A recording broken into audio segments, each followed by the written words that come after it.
saan ka tutungo.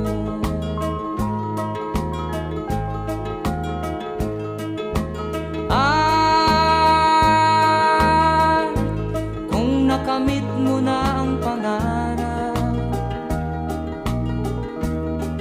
di pa rin masiyahan, ang nais mo'y madagdagan, limot mo na ang iyong pinagmulan.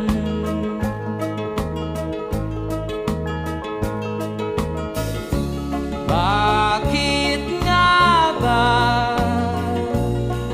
ganito? Ang tao'y walang kasiyahan.